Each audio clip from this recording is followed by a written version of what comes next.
News 18 বাংলায় স্বাগত। News room live নিয়ে আপনাদের সঙ্গে রয়েছি আমি শর্মিষ্ঠা। সামনেই 21-এর ভোট, আর সেই 21-এর ভোটকে সামনে রেখে তৃণমূলে অভিষেককে বাড়তি দায়িত্ব দেওয়া হলো। যুবর দায়িত্বে তো রয়েছেন, তার পাশাপাশি দলের দুই শীর্ষ কমিটিতে দায়িত্ব দেওয়া হলো অভিষেক বন্দ্যোপাধ্যায়কে। আমাদের পুরো সমর্থন থাকবে।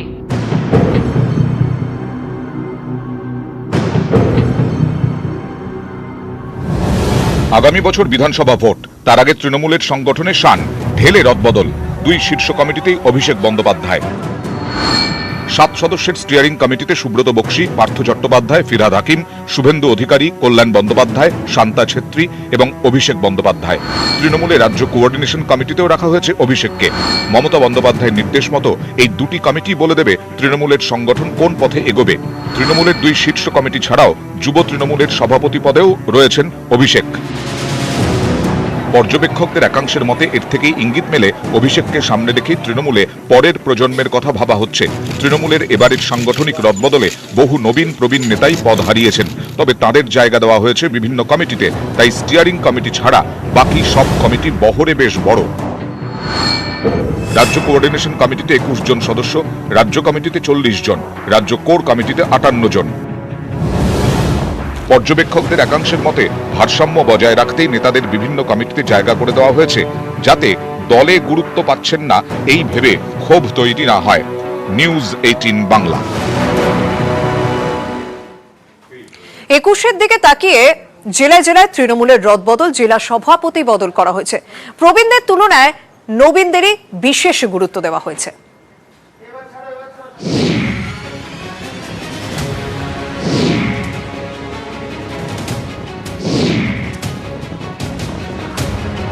ভয় পাওয়ার বা চিন্তা করার কোনো কারণ নেই। হ্যাঁ না, 21-এর ভার্চুয়াল মঞ্চ থেকেই দলের রদবদলের ইঙ্গিত দিয়েছিলেন।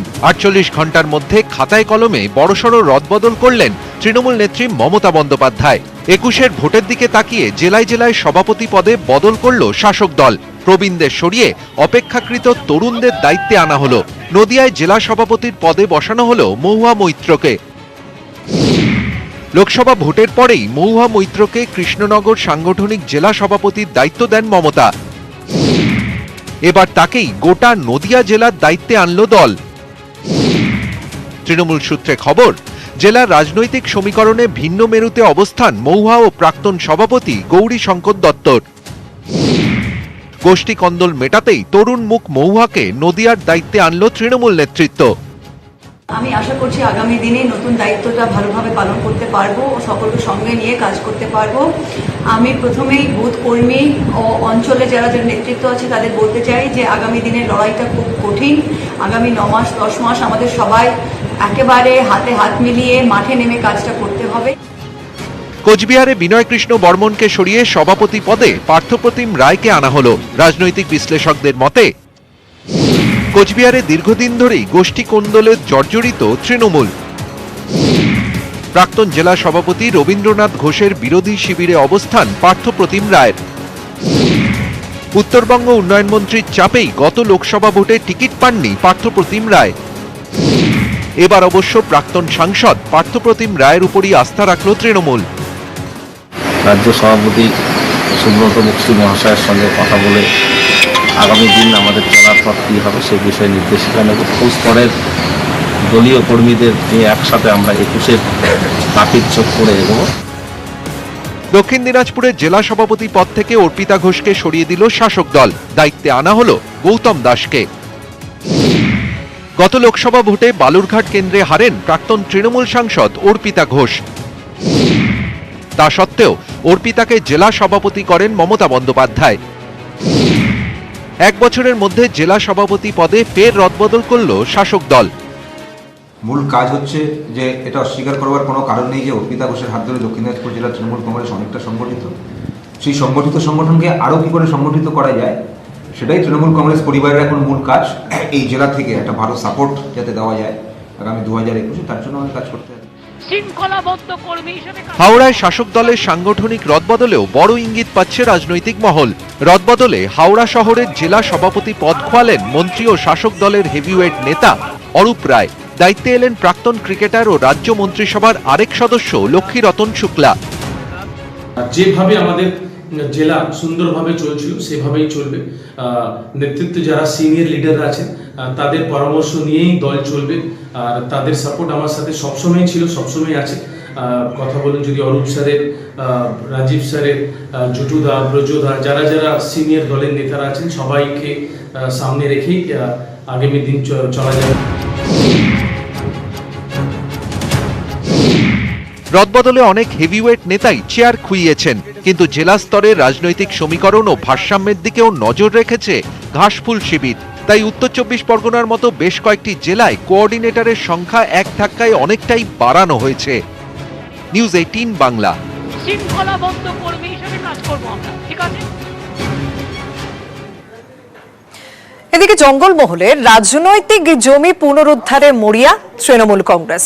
হাল ধরতে তাই মুখ করা হলো লালগড় আন্দোলনের অন্যতম মুখ ছত্রধর মাহাতোকে। তাকে রাজ্য কমিটিতে অন্যতম জায়গা দেওয়া হয়েছে, অপসারিত 3 জেলা সভাপতি।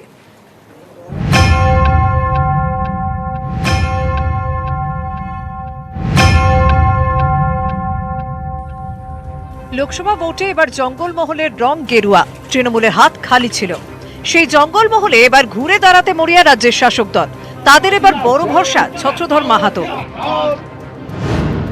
পুলিশের সন্ত্রাস বিরোধী জনসাধারণের কমিটির প্রাক্তন নেতা ছত্রধর মাহাতো লালগড় আন্দোলনের অন্যতম মুখ। 21-এ ভোটের আগে সেই ছত্রধরকে এবার রাজ্য কমিটিতে তুলে আনলো তৃণমূলের অন্যতম রাজ্য সম্পাদক পদে ছত্রধর মাহাতো। মমতা ব্যানার্জির নেতৃত্বে মানুষের সেবা করতে পারবো, তার সাথে কাজ করতে পারবো, এটা আমার খুবই মনের ইচ্ছা ছিল।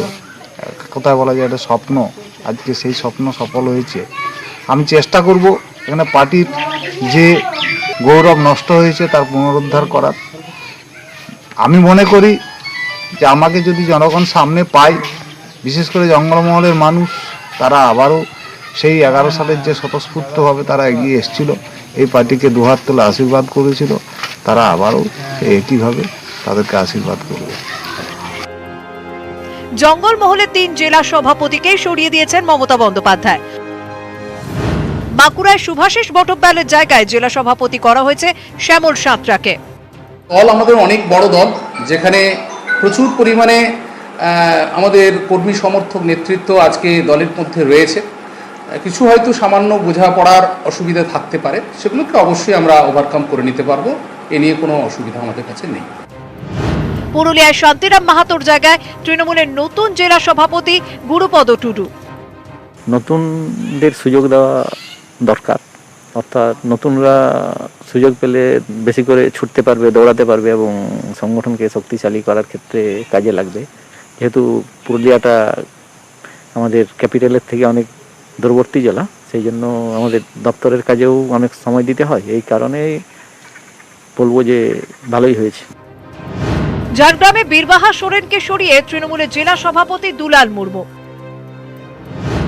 জঙ্গলমহলের 2 নেতা চূড়ামণি মাহাতো এবং সুকুমার হাসদাকে রাজ্য কমিটি সহ সভাপতির পদ দিয়েছে তৃণমূল শীর্ষ নেতৃত্ব। লক্ষ্য একটাই, সংগঠনে ব্যাপক রদবদল করে 2021-এর ভোটে জঙ্গলমহলে ফের জোড়া ফুলের চাষ করা। নিউজ 18 বাংলা। অন্যদিকে ঘর গোছাচ্ছে বিজেপিও, কারণ তাদের কাছে উত্তরই আশা, উত্তরই ভরসা। আর সেই উত্তরেই জমি ধরে রাখতে নতুন পরিকল্পনা দেওয়া হলো জেলা নেতৃত্বকে, এবং দিল্লি সাংগঠনিক বৈঠকেই জেলা নেতৃত্বকে সেই দায়িত্ব দেওয়া হয়। মূল প্ল্যানিং টিম অমিত শাহের, রূপায়ণের দায়িত্বে জেলা নেতা কর্মীরা।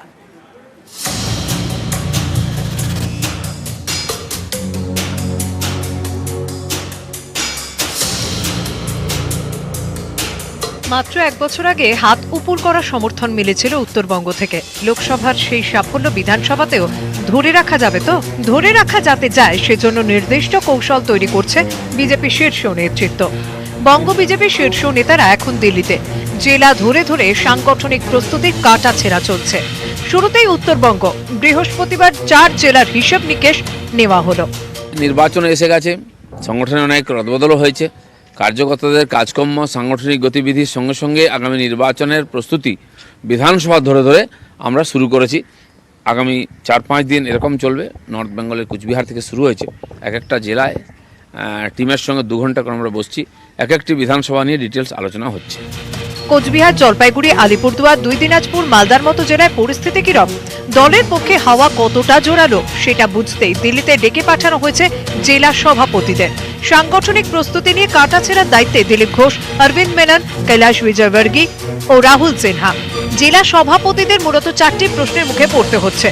এখনই ভোট হলে কত শতাংশ ভোট পাবে বিজেপি? লোকসভার পর সংগঠনে কতটা পরিবর্তন? কোন ইস্যুতে সমর্থন পাওয়ার আশা? বুথ স্তর পর্যন্ত সংগঠনের টার্গেট কতটা এগিয়েছে? বিজেপি সূত্রে খবর, জেলা সভাপতিদের রিপোর্টের বাইরে নিজস্ব মূল্যায়ন ধরে কৌশল তৈরি হচ্ছে। সে ব্যাপারে জেলা নেতৃত্বকেও রূপরেখা বেঁধে দেওয়া হচ্ছে। আগামী দিনেও এই কাজ চলবে। বৃহস্পতিবার বৈঠকে যোগ দেননি মুকুল রায়। সম্ভবত শুক্রবারের মধ্যেই কলকাতা ফিরছেন মুকুল। মুকুলকে নিয়ে জল্পনায় রাশ টানতে তৎপর বিজেপিও। সূত্রের খবর, চলতি মাসেই সম্ভবত তার দায়িত্ব নিয়ে পাকাপাকি সিদ্ধান্ত নেওয়া হবে। কলকাতা জেলা নিয়ে সাংগঠনিক বৈঠকে রাজ্য বিজেপির তরফে কারা থাকছেন? ভার্চুয়াল বৈঠকে শোভন চট্টোপাধ্যায় যোগ দেবেন কিনা তা নিয়ে জল্পনা শুরু হয়েছে। নিউজ 18 বাংলা। বাড়িতে বসেও করোনা থেকে রেহাই নেই। বাড়ির লোকের মাধ্যমেই সংক্রমিত হওয়ার আশঙ্কা থেকে যাচ্ছে। দক্ষিণ কোরিয়ার মহামারী বিশেষজ্ঞদের গবেষণায় সেই তথ্যই উঠে আসছে।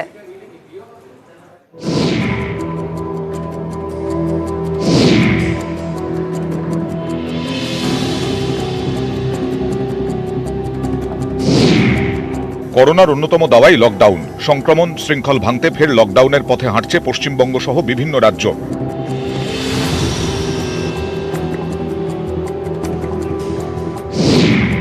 কিন্তু লকডাউন ঘোষণা করে কি ঠেকানো যাবে করোনা? মানুষকে ঘরবন্দি করে ভাঙা যাবে সংক্রমণ শৃঙ্খল? দক্ষিণ কোরিয়ার মহামারী বিশেষজ্ঞরা কিন্তু অন্য কথা বলছেন। তাদের দাবি, করোনায় বাড়িতেই বিপদ।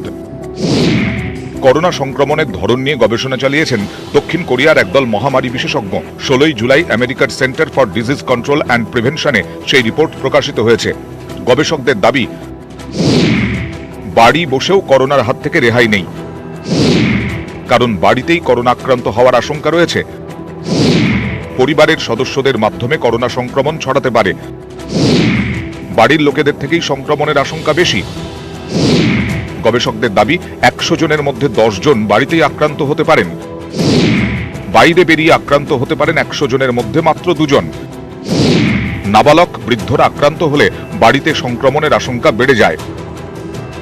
চলতি বছরের জানুয়ারি থেকে মার্চের মধ্যেই গবেষণা করেন কোরিয়ার মহামারী বিশেষজ্ঞরা।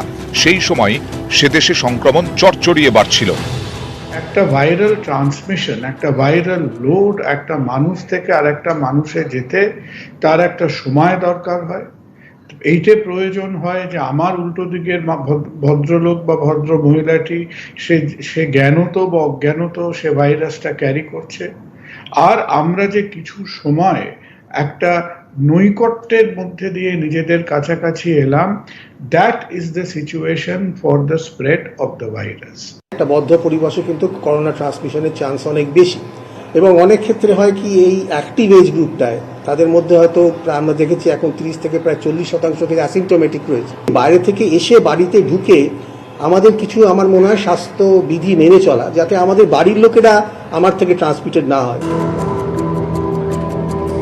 বিশেষজ্ঞরা বলছেন, ঘরে হোক বা বাইরে করোনা থেকে বাঁচতে মানতেই হবে কোভিড প্রোটোকল। নিউজ 18 বাংলা।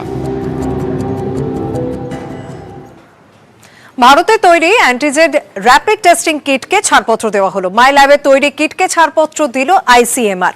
বিদেশে তৈরি কিটের তুলনায় 65% কম দামে পাওয়া যাবে মাই ল্যাবের এই কিট।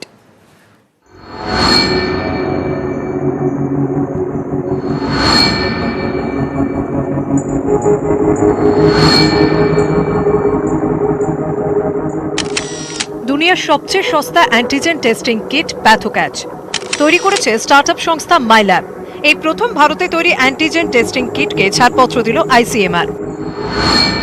মাই ল্যাবের কিটের দাম 450 টাকা। এতদিন ভারতে দুটি বিদেশি সংস্থার কিট ব্যবহার করে অ্যান্টিজেন পরীক্ষার কাজ চলছিল। বেলজিয়াম ও দক্ষিণ কোরিয়ার কিট ব্যবহারের অনুমতি ছিল। অন্য কোনো অ্যান্টিজেন টেস্টিং কিট আইসিএমআর এর নির্ধারিত গুণমানে উতরতে পারেনি। মাইল্যাবের কিট অনুমোদন পাওয়ায় এবার আরো বেশি মানুষের নমুনা পরীক্ষা করা সম্ভব হবে বলে আশা। ৪৫ দিনে ১ কোটি কিট সরবরাহের প্রতিশ্রুতি মাইল্যাবের। কম সময়ে আরটিপিসির পদ্ধতিতে নমুনা পরীক্ষায় অত্যাধুনিক মেশিন তৈরি করেও চমকে দিয়েছে মাইল্যাব। বিশেষজ্ঞরা বলছেন দু ধরনের পরীক্ষার মধ্যে পার্থক্য থাকলেও টেস্টিং বাড়াতে দুটি পরীক্ষাই ব্যাপকভাবে করা প্রয়োজন। অ্যান্টিজেন টেস্টে করোনা আক্রান্ত কিনা জানতে পরীক্ষা করা হয়, আরটিপিসিআর টেস্টে করোনা আক্রান্ত কিনা জানতে পরীক্ষা করা হয়। অ্যান্টিজেন টেস্টে ভাইরাসের গায়ে প্রোটিন শনাক্ত করে, যেখানে আরটিপিসিআর এর ক্ষেত্রে ভাইরাসের ভিতর আরএনএ শনাক্ত করা হয়। অ্যান্টিজেন টেস্টের সময় ও খরচ কম, আরটিপিসিআর টেস্টে সময় ও খরচ দুটোই বেশি। অ্যান্টিজেন টেস্টে সংক্রমণের বিষয়ে ১০০% নিশ্চিত হওয়া যায় না, আরটিপিসিআর টেস্টে সংক্রমণের বিষয়ে ১০০% নিশ্চিত হওয়া যায়। অ্যান্টিজেন টেস্টে রিপোর্ট পজিটিভ মানে করোনা আক্রান্ত, আরটিপিসিআর টেস্টে রিপোর্ট পজিটিভ মানে করোনা আক্রান্ত। অ্যান্টিজেন টেস্টে রিপোর্ট নেগেটিভ মানে নিশ্চিত করে বলা যাবে না আক্রান্ত নন, আরটিপিসিআর টেস্টে রিপোর্ট নেগেটিভ মানে করোনা আক্রান্ত নন। আইসিএমআর সূত্রে খবর, ভারতীয় সংস্থাগুলিকে চিকিৎসা সরঞ্জাম তৈরিতে উৎসাহ দেওয়া হচ্ছে। এতে একদিকে যেমন খরচ কমবে, তেমনি করোনা মোকাবিলায় অনেক এগিয়ে থাকবে দেশ। নিউজ 18 বাংলা। শরীরে কি করোনার ভাইরাস ঢুকে পড়ছে আর আপনি জানতেও পারছেন না? একটা রিস্ট ব্যান্ড কিন্তু জানান দিতে পারে আপনি করোনা আক্রান্ত কিনা। নাগপুর এইমস, IIIT এবং IIT যোধপুর তৈরি করেছে সেই স্মার্ট রিস্ট ব্যান্ড।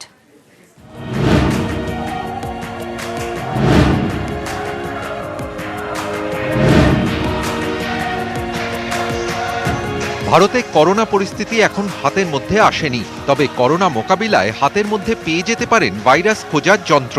শরীরচর্চার সময়ে যেমন অনেকে হাতে স্মার্ট ব্যান্ড পরেন, তেমনি এক রিস্ট ব্যান্ড। এটি খুঁজবে ভাইরাস। হাতে পড়ে থাকা ব্যান্ড ক্ষণিকের মধ্যে আভাস দেবে কেউ কোভিড পজিটিভ কিনা। নাগপুর এইমস, IIT ও যোধপুর IITর চিকিৎসক ও বিশেষজ্ঞরা তৈরি করেছেন স্মার্ট রিস্ট ব্যান্ড। রিস্ট ব্যান্ডই বলে দেবে আক্রান্ত ব্যক্তির শরীরের তাপমাত্রা, শ্বাস প্রশ্বাসের হার, পালস রেট ও অক্সিজেনের মাত্রা কত। কোনো এলাকায় করোনা আক্রান্তের সংখ্যা বেশি হলে এই রিস্ট ব্যান্ড জানান দেবে। দামও সাধ্যের মধ্যেই। হাতের ব্যান্ড যেমন হাতের মধ্যেই, তেমনি হাত বাড়ালেই মাস্ক, স্যানিটাইজার, গ্লাভস। মুম্বাইয়ের দাদার রেল স্টেশনে বসানো হয়েছে ভেন্ডিং মেশিন। এই ভেন্ডিং মেশিন থেকে N95 মাস্ক ছাড়াও হরেক মাস্ক পাওয়া যাবে। ভেন্ডিং মেশিন থেকে স্যানিটাইজার ও গ্লাভসও পাওয়া যাবে। স্যানিটাইজারের দাম 50 থেকে 100 টাকার মধ্যে। ধাপে ধাপে অন্য রেল স্টেশনেও মাস্ক ভেন্ডিং মেশিন বসানোর পরিকল্পনা করেছে রেল। নিউজ 18 বাংলা।